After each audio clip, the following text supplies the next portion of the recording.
Hey youth, so it's Anthony here. We're at Lamano Pottery. You may be wondering what we're doing here. Like I said before, I wanted to find out what it is actually goes into making a pot. And I thought, what better way than to go into an actual pottery place and speaking to an expert potter and find out what it takes to make pottery. So let's find out a little more what that process is. Okay, hey youth, so we're here in Lamano Pottery. We're here with Barbara. She's one of our expert potters for the day. And we're going to find out a little bit more about what it means to make pottery, the process of it, so we can kind of know and appreciate what goes into making a pot. So first, Barbara, thank you for having us. Thank you for having me. My pleasure. Okay, Barbara, so let's get down to it. I wanted to know, what does it take to make a pot from the beginning, from the very beginning? I want you to walk us through it. Okay, all right, piece of cake. You get your raw piece of clay. A lot of people like to do it in the bowl. You don't need to, but take it. You want to throw it down on the wheel. Try and get it. The wheels have rings on them, so you want to kind of, get it as close to the center as possible. Because your first step is called centering. Okay. And that means making the piece so, well, I'll show you. All right, let me get my sponge. Where's my sponge? When you're centering, you want to make sure the piece is definitely wet. Now you can see, like, it looked okay when it wasn't moving. Now you can really see where all the unevenness is. You want to make sure it's good and wet. Also, you go to much higher speed than you do further on down the process. All right, I'm going to lock my arm in so it's like one lever. Lean my whole body into it. And you kind of squish it up into a cone and then use your thumbs to push it back down. Now this clay is really, really soft, so it's pretty easy to center. When you have a firmer clay like that brown clay, it can be a little bit more work, a little bit more resistant. And by pushing up and down like this helps me to feel where the unevenness is.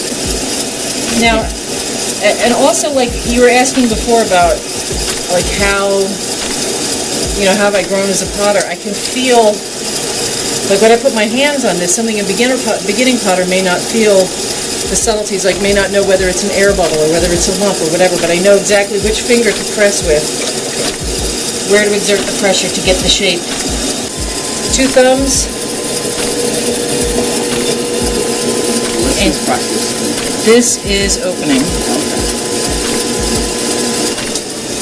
Now for me it's really important to keep it real clean. What's important? It helps me, it enables me to see whether the piece is still centered. If there's a bunch of stuff floating around on the wheel, I can't, it's just a visual thing.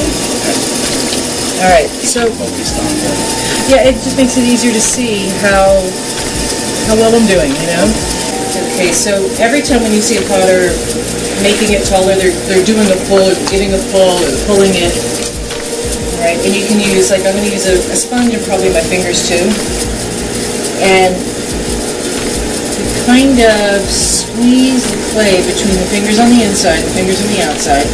For me, the outside fingers are actually doing the lifting, and the inside hand is the supporting hand.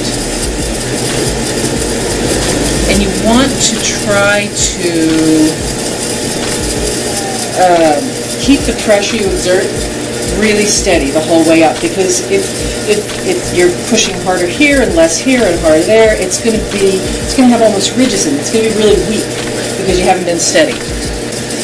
The inside hand is steady and the outside knuckle is pushing into the base of the piece. And you notice how much slower I'm going than I was a minute ago? Because I really have to make sure that the pressure is even.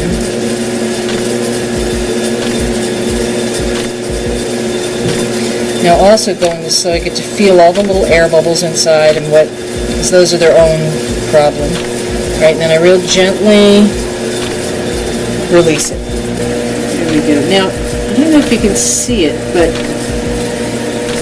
there's, let's see, there's a ridge in here, right? Yeah, you see that little ridge? So I want to get rid of that, because if I pull this up higher and it has the ridge, it's going to weaken and it's going to wobble. All right, let's give this a little lip.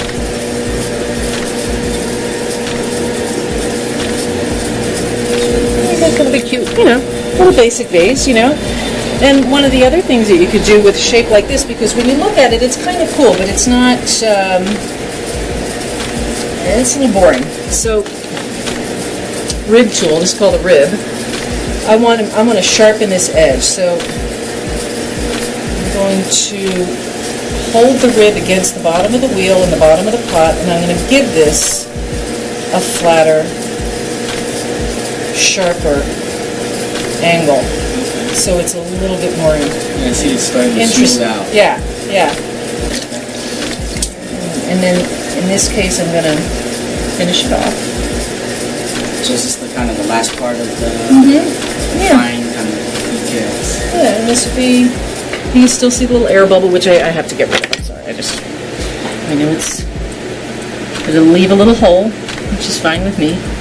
One of the things you have to, depending on the type of piece that you're doing, air bubbles sometimes, not often, but sometimes can, when they're in the kiln, air, you know, hot air expands, it can explode. You can have like a little piece pop off. It usually happens more on the outside, but it doesn't happen that often, but it does happen. Same thing with impurities. When you have like this, some of the little things I was feeling in there, they can explode in the kiln, and then it ruins your piece. You know? Such a little piece can have such a devastating effect. Totally. Something you didn't think was any, it's no big deal. Oh, I love that piece. Now I'm going to throw it away. So from here, then you take it off. Wet the wheel. Take, this is plain wire. Slice it underneath. Because you want to get that water underneath the piece so you can slide it. I'm going to wet my hands so I don't leave fingerprints. And then lift it off.